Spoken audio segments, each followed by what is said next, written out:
భారతదేశ రాజధాని ఢిల్లీ కేంద్రంలో నీట్ పేపర్ లీకేజీని నిరసిస్తూ మరి దానికి కారకులైనటువంటి కేంద్ర విద్యాశాఖ మంత్రి ధర్మేంద్ర ప్రధాన్ వెంటనే రాజీనామా చేయాలి.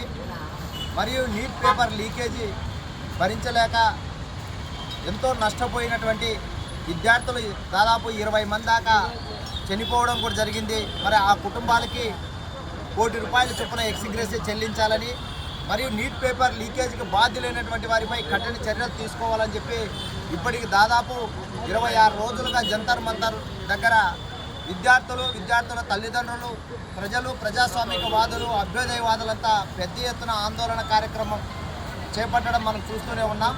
మరి కేంద్ర ప్రభుత్వం దీన్ని పూర్తిగా నిర్లక్ష్యం చేస్తూ మీరు ఏం చేసుకున్నా ఏం చేసినా మేము పట్టించుకోము, అవసరమైతే పెద్ద ఎత్తున పోలీసు బలగాలతో చుట్టుముట్టి మిమ్మల్ని పోలీసు లాఠీ చార్జీ చేసి గాయపరిచి ఇక్కడి నుంచి తరిమేస్తామనే రీతిలో వ్యవహరించడం అనేది చాలా సిగ్గుచేటు.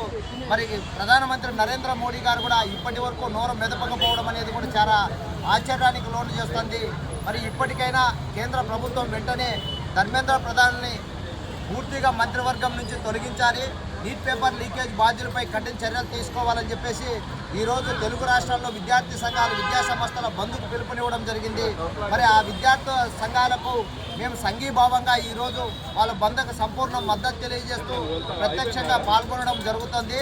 మరి విద్యార్థి సంఘాల నాయకులను కూడా పోలీసులు అక్రమంగా అరెస్టు చేసి బంధించడమో లేకుంటే అక్రమ కేసులు బనాయించడం అనేది కూడా సమంజసం కాదని చెప్పి తెలియజేసుకుంటూ ఏది ఏమైనప్పటికీ కేంద్ర ప్రభుత్వం వెంటనే నీట్ పేపర్ లీకేజ్పై చర్యలు తీసుకోవాలని చెప్పేసి డిమాండ్ చేస్తున్నాం. జై భీమ్.